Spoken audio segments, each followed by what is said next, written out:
Hello from Ukraine. You're watching Channel 24. I am Andriy Drozda, and our guest today is Mr. Ben Hodges, a retired American Lieutenant General, former commander of the United States Army in Europe, a veteran of the wars in Iraq and Afghanistan. Good to see you and good to hear you, Mr. Hodges. Thank you for joining us today. Andrei, thank you very much for the privilege. Okay, so first question. Yesterday, President Zelensky confirmed that Ukrainian military forces are making steady counteroffensive progress in the Kherson region.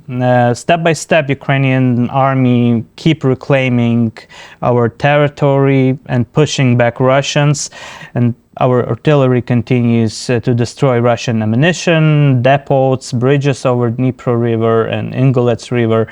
What do you think about this prospects and outlook of Ukrainian counteroffensive operation near Kherson?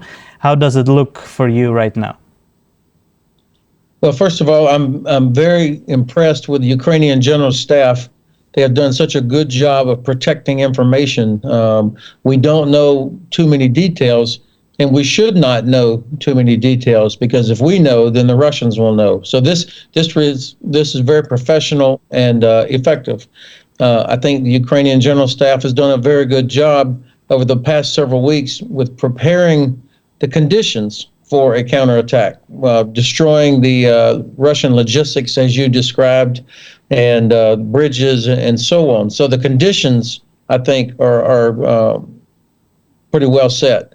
The key is going to be, does the United States and the rest of the West continue to provide everything that's needed? I'm proud of what we have provided, but it's not enough and it's not fast enough. We need to talk about Ukraine winning and push everything that's needed. I think that we could be more helpful here. But as far as Ukraine's prospects, I think the Russians are exhausted. Their logistics cannot stand up to this. And I sense that Ukraine is possibly going to have significant success in the coming weeks. Okay, so you believe that Russians are exhausted right now? Because, a lot of Russian politicians, analysts, they actually don't believe in ultimate Russian defeat. Even those who are opposing Putin's regime right now, they can't even imagine that Russian military forces somehow can be defeated by Ukrainians. They actually believe in other scenario, like long-term, low intensity war conflict, like some kind of frozen conflict in Ukraine, in eastern and southern part of our country.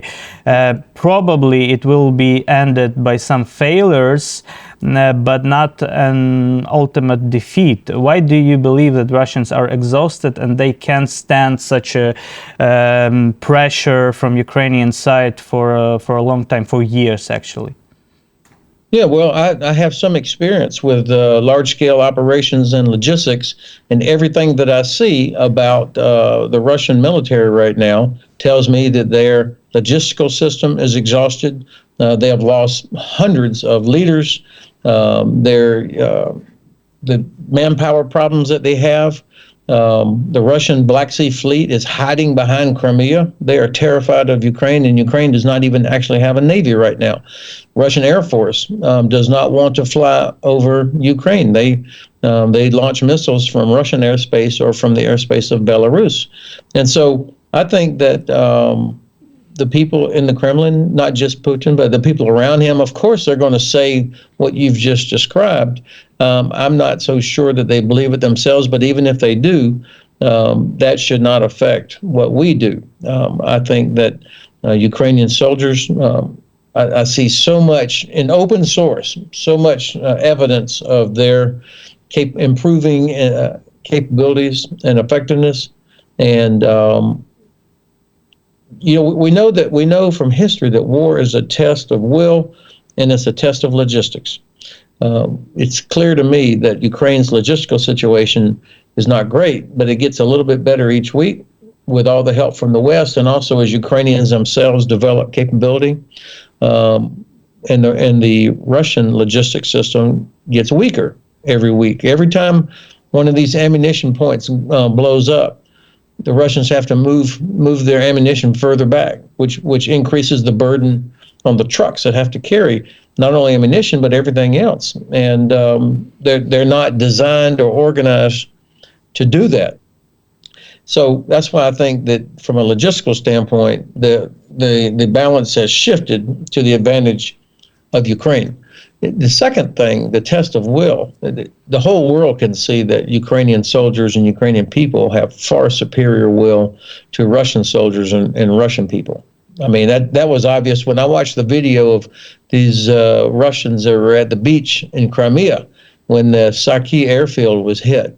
And then the next day, thousands of them were in their cars trying to get over the Kerch Bridge to get out of there.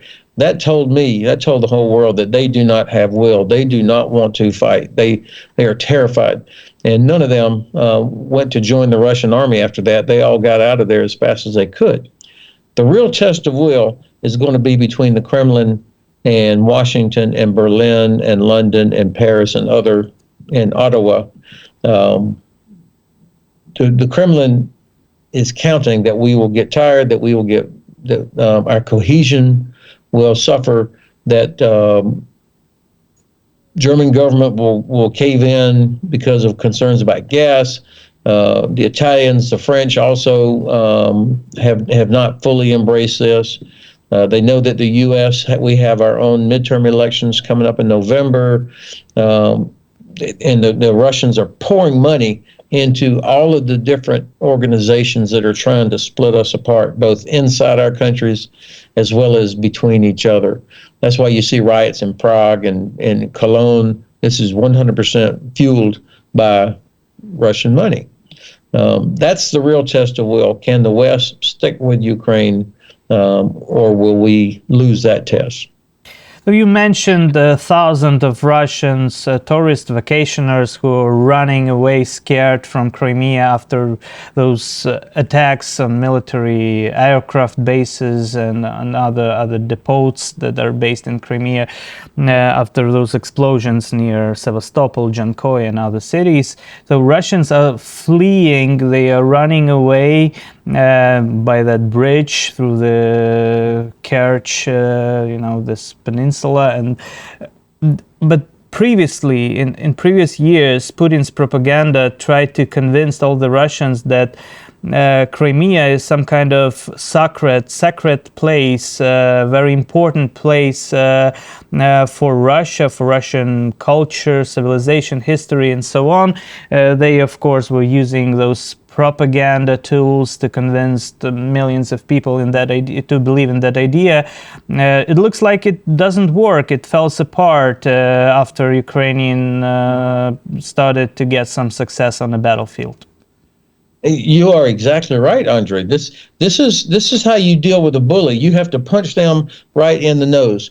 And so to be able to hit Crimea was important because it demonstrated to the Russians as well as to everyone else that the Russians cannot protect their so-called Holy Land. And for sure, the Russian people don't want to protect it. That's why they were leaving as fast as they could the first time it was attacked. So this is why I am so convinced that the willpower of the Russian people to continue this is weak. They don't want to join the military. I mean, the Kremlin is looking to North Korea, to Africa, to Syria, to prisons, to find people to serve in the terrible Russian army. Russian people absolutely don't want to be a part of it. So these are the indicators that tell me that Russia is vulnerable, that it's exhausted. And if we stick together and keep pushing to Ukraine what is needed, and if we talk about winning, helping Ukraine win, then to me, the Russians are going to crack. And certainly by the end of this year, Ukraine should be able to push Russian troops all the way back to the 23 February line if we provide what is needed. And next year, Crimea will be back under Ukrainian control. But if we don't do that, then this thing drags out, and that's to the advantage of the Kremlin. Okay, Mr. Hodges, but we're still we know that well that offensive activities on the battlefield require much more resources compared to the other side, which tries to defend its positions.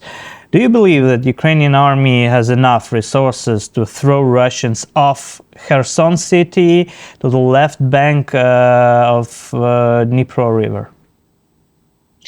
Of course, I don't know exactly how much Ukraine has.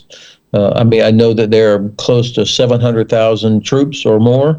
Not everybody is trained and in units yet, but I mean, so there's no manpower problem in Ukraine.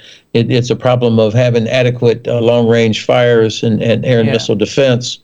But I think that the General Staff understands this and that they've been trying to conserve and prepare a force that could be the breakthrough force, the exploitation force. And we know from, and again, we know from the history of warfare that at some point the defender begins to get overwhelmed when they don't have any logistics behind them, no hope of reinforcement, and then there's this moral component for the attacker.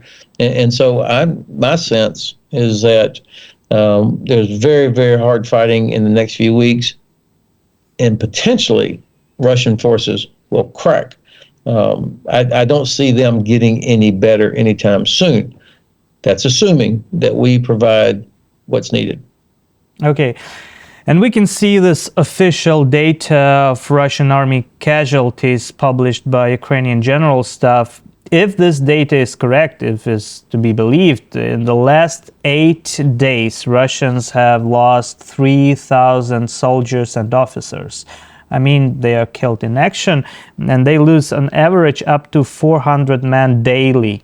How much time Russians can bear such high level of casualties, and how long Ukrainians can maintain such intense offensive actions? Yeah, I don't know how long Ukraine can continue that, but they have to do that, and we have to help them do that until they win. I mean, I believe Ukrainian forces will fight through the winter. They will not stop at wintertime because they don't want to let Russia recover. They don't want to give Russia any room to breathe. And so I see lots of efforts now, people looking to provide winter clothing, winter equipment for Ukrainian troops so that they can, in fact, continue to fight through the wintertime. This is the key. When you have your boot on the neck of the Russians, do not let them get back up, because they do have a larger population, and perhaps somehow, some way, the Kremlin may persuade or force people into the military. They certainly are not going to volunteer. I don't want to get to that point. We want to get to the point where Ukraine wins. Ukraine crushes them while you have the advantage.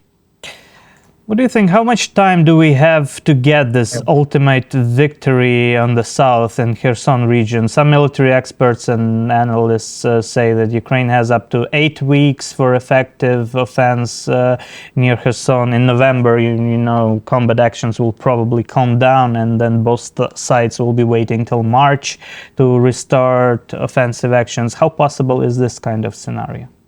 Yeah, I don't believe that at all. I just said that Ukraine is going to fight through the winter. They don't give the Russians 2 or 3 or 4 months to rebuild, reorganize, strengthen defenses on Crimea, strengthen defenses in Donbass. That's why I think it's important. You know, in the 18th century and even in the 19th century, armies would stop during the wintertime, okay, because they depended on forage for horses. So they had to wait for the spring before they could do campaign again. This is the year 2022. Yeah. Don't let up. Do not take your foot off the neck of the Russians, and we need to be thinking that way. Andre, I'm sorry, my time has ended. Okay, so last question, Mr. Hodges. What kind of consequences do you think should we expect for Russian army and Putin's regime if it is defeated near Kherson and loses control over the city? Well, I mean, that's the opportunity. That when you've created that success, that is the opportunity for exploitation. Okay, thank you very much. Thank you very much for conversation and your answers, Mr. Hodges. I hope to see you next time, and we have much more time for conversation, for a dialogue. Thank you so much. I would like that very much. Thank you so much for this conversation. It was Mr. Ben Hodges for Channel 24 from Ukraine. This interview opens a new series of conversations with prominent experts in politics, military, defense, and security. See you and our next guest very soon.